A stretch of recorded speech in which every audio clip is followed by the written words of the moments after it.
welcome back. Well, today I am joined by Supervisor Lisa Bartlett, and then also we have Neil Kelly here. Neil, thank you for being with us, and Lisa, thank you for being with us. Thank you. Now, Lisa is going to start, but towards the end or middle, we're going to have Neil talk to us about the voting that's coming up, and he's going to tell us all about the mail-in ballots, deadlines, and how you go about doing all of that. So for starters, we'll have Lisa. Thank you for joining me, and feel free to go ahead. It's always great to be back. So we have a new program called the Nutrition Gap Program, and it's designed to fill those gaps due to COVID-19, because there are a lot of folks who just don't want to get out to the store and leave their homes. They want to be in a safe environment relative to meals. And so we've got some funding through the CARES Act, and it's $1 million per district. It runs through December 31st. So the eligible population are persons who are 55 and older, which includes just about everybody there in Laguna Woods, persons with disabilities regardless of age, military veterans, regardless of age as well. And the applicants cannot be currently receiving other nutrition programs. So if they are already a member of CalFresh or the Great Plates Delivered program or home delivered or congregate meals, they would not be eligible for this new program. So the program is administered by 211 Orange County in collaboration with Second Harvest Food Bank and Ruby's Diner. And the participants are going to be provided with food boxes that contains 2 weeks worth of groceries and fresh produce, and 12 frozen meals from Ruby's Diner will accompany each food box. It'll be delivered directly to every person's residence, so right to your doorstep, very convenient. You don't have to leave your home. Delivery schedule will be flexible to work with each participant's time frame. And I really want to thank Ruby's Diner and Second Harvest Food Bank for stepping up to help us with this really significant program during these challenging times of COVID.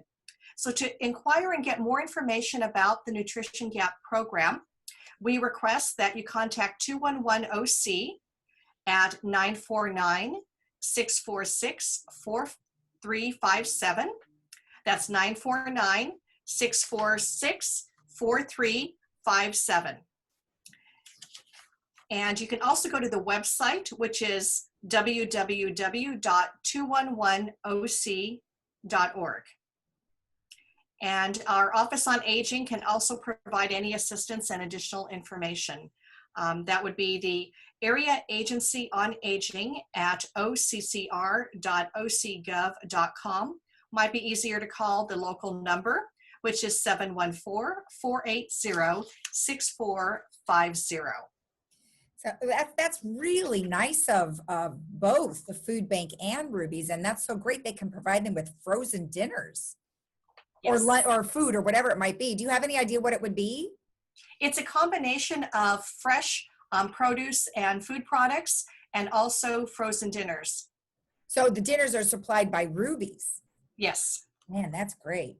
That is really nice. All right, well, let's talk a little bit about, COVID-19. I know we've really been pretty good about keeping everybody up to date on where we're at in terms of, the level and things like that, but you've got some additional things. Yes, so COVID-19 has really presented many challenges throughout all of our county departments. And when we have to think about our county operations, we really had to rethink about how the county operates, especially when it comes to things like the upcoming election. So joining me today, really pleased to have one of my favorite county employees, one of our department heads, Neil Kelly, who's our registrar of voters, and he will share with us the indications of what we need to do differently relative to voting in this election cycle, because we've gone to new equipment, we've gone to vote centers, and we've got some really great protocols in place, not only to further safeguard our elections, but we've got a lot of enhancements and more convenience for people who want to vote at going to different locations relative to not having just to vote down the street from their residence, but being able to go to a vote center or a vote drop box. So I'm going to have Neil Kelly walk us through all of the specifics for this election. So important to have everybody cast their vote on election day. Welcome, Neil. Yes, thank you so much. Thank you, Supervisor, for the introduction. It's great to be here. I always enjoy being on the show and speaking directly to the Laguna Woods residents. And there is, as the supervisor pointed out, some important changes. But the first is just reminding everybody from March, we sent a mail ballot to every voter in Orange County. And the same thing will be happening for the November election. So those ballots are going to start going out on October the 5th, and voters should receive those within a day or so of the 5th. Before that, though, we're going to be sending out voter guides, and these voter guides are your county practice ballot as well as information about voting, and those are going to start going out on Thursday of this week, on the 24th. And so voters should see those in a few days as well. You know, presidential elections in and of themselves are exciting and busy, but add COVID-19 on top of that, and we have a whole new dynamic in front of us for voting. And we've spent the last 6 months preparing a very robust plan for ensuring voters' safety as well as our employee safety in vote centers throughout the county. So voters that choose to go vote in person, as the supervisor pointed out, there'll be 170 locations throughout Orange County. You can vote at any one of them, which is great. And our new system, we had a fantastic launch in March, and we're deploying that again for November. So just a couple of other quick points, and then hopefully get some questions. The Dropbox is going to be at Laguna Woods City Hall for residents, again, which is great. Thank you to the city. And then we'll have our vote center there at Laguna Woods City Hall as well.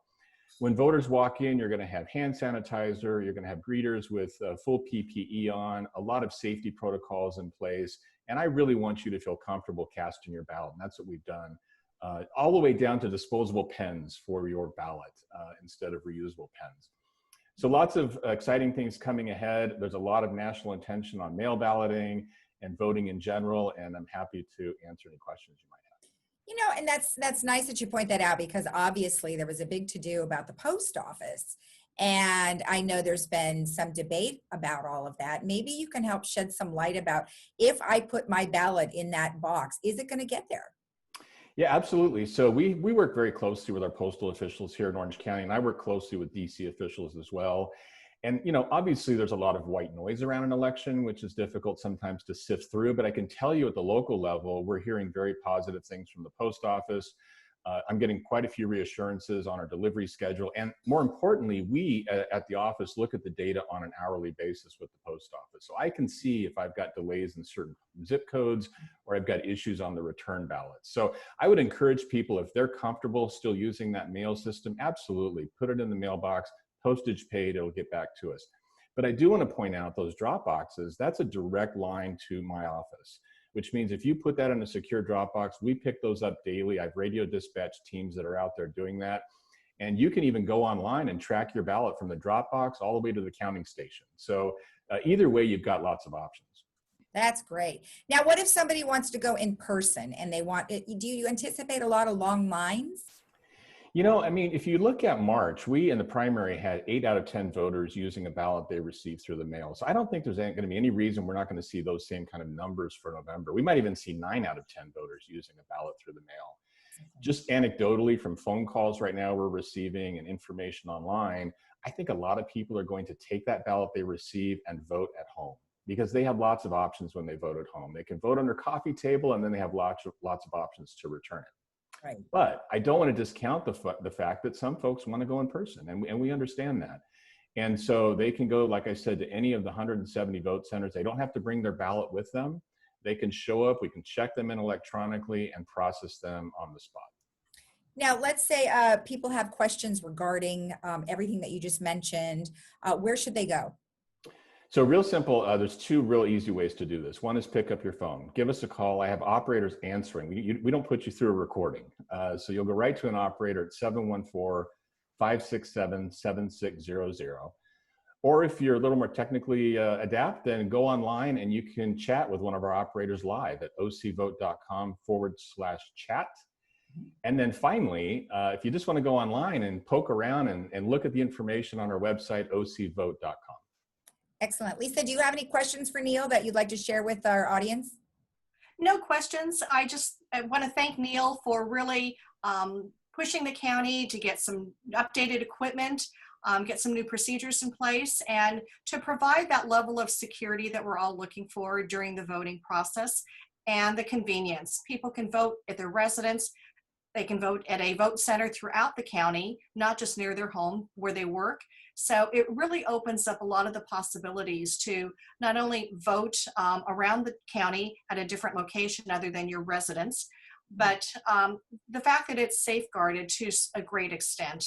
The software we have in place is state-of-the-art software, new equipment, disposable pens. So we're safeguarding the process in so many ways. And I want to thank Neil Kelly and his staff for really putting all of these great things in place for us.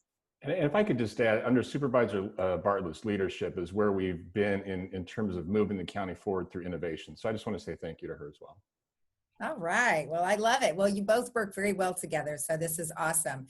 So Lisa, I understand that you're going to be having a virtual South County Emergency Preparedness Summit. Yes, that will begin on September the 30th, and it'll air twice daily, 6 a.m. and 6 p.m. You can also view it on my Facebook page and YouTube channel as well.